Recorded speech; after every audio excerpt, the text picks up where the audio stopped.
मुख्तार अंसारी कोई ऐसा वैसा आदमी नहीं था, बल्कि मुख्तार अंसारी खानदानी आदमी था। खानदानी कहने का मतलब कि उसका खानदान बड़ा था, और बड़ा का मतलब कि जिस वक्त में भारत के लोग डॉक्टर का मतलब नहीं जानते थे, उस वक्त पर उसके खानदान का कोई आदमी एमएस और एमडी की डिग्री लेकर इस भारत देश में डॉक्टर बनकर डॉक्टरी शुरू करता है। उस खानदान से मुख्तार अंसारी ताल्लुक रखता था, जिस खानदान का कोई आदमी कांग्रेस पार्टी का राष्ट्रीय अध्यक्ष बनता है, और वो आदमी कोई और नहीं बल्कि मुख्तार अंसारी के दादा थे।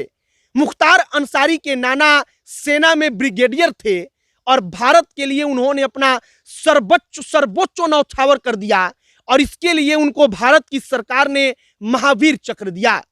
अब आगे आपको मुख्तार अंसारी के बारे में बताएंगे कि कैसे जो इस परिवार से ताल्लुक रखता था, वो मुख्तार अंसारी ऐसे क्षेत्र में आगे बढ़ा जहां से उसने अपने परिवार का नाम भी डुबाया, या कहिए कि अपने परिवार के नाम पर एक दाग लगा गया। आगे बातचीत करने से पहले हमारा नमस्कार स्वीकार करिए। हमारा नाम मोहित कुमार सिंह है, और अब आइए मुख्तार अंसारी की कहानी पर। मुख्तार अंसारी के दादा का नाम था मुख्तार अहमद अंसारी। मुख्तार अहमद अंसारी 1880 में एमएस और एमडी करते हैं। वो सर्जरी विभाग में आकर भारत में उस वक्त पर रिसर्च करते हैं सर्जरी को लेकर। और आप सोचिए कि 1880 में अगर कोई आदमी एमएस करता है, एमडी करता है, मतलब कि डॉक्टरी की पढ़ाई करता है, वह भी एमएस मतलब कि सर्जन रहता है, तो उस वक्त पर उस परिवार की हैसियत क्या रही होगी। तो मुख्तार अंसारी के परिवार का, खानदान का ये परिचय है, और इसीलिए हमने आपको कहा कि मुख्तार कोई सड़क पर चलने वाला आदमी नहीं था कि उसने अपने बाहुबल के दम पर यह सब कुछ हासिल कर लिया, बल्कि मुख्तार अंसारी एक खानदानी आदमी था। अब इसके बाद आइए अगले पड़ाव पर। मुख्तार अंसारी के दादा 1926-27 में कांग्रेस पार्टी के राष्ट्रीय अध्यक्ष बनाए गए। महात्मा गांधी के साथ उठते थे, बैठते थे। पंडित जवाहरलाल नेहरू, भारत के पहले प्रधानमंत्री, उनके साथ उठते थे, बैठते थे।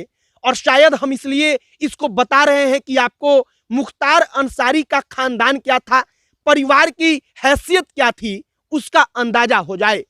अब इसके बाद आगे आइए। मुख्तार अंसारी के नाना का नाम था मोहम्मद उस्मान। वो भारत की सेना में ब्रिगेडियर के पद पर तैनात थे। जम्मू कश्मीर में मोहम्मद उस्मान अपने देश के लिए अपना सर्वोच्च बलिदान दे देते हैं, और इसके बाद भारत की सरकार उनको महावीर चक्र से सम्मानित करती है।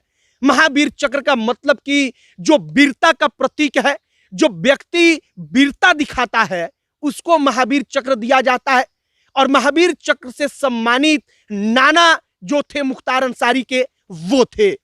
अब इसके बाद आइए अगले पड़ाव पर। भारत के पूर्व उपराष्ट्रपति हामिद अंसारी रिश्ते में मुख्तार अंसारी के चाचा लगते हैं। अब जो आदमी भारत का उपराष्ट्रपति रहा हो, वो मुख्तार अंसारी का चाचा लगता हो।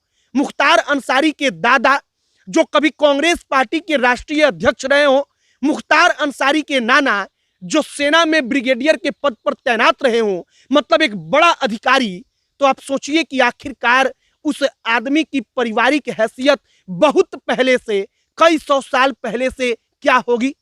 हमने मुख्तार अंसारी के परिवार के बारे में बताना इसलिए जरूरी समझा, क्योंकि मुख्तार अंसारी के नाम को लेकर शायद इन तमाम लोगों के बारे में भी सोशल मीडिया पर लोग खानदान, परिवार को लेकर काफी कुछ कह रहे हैं।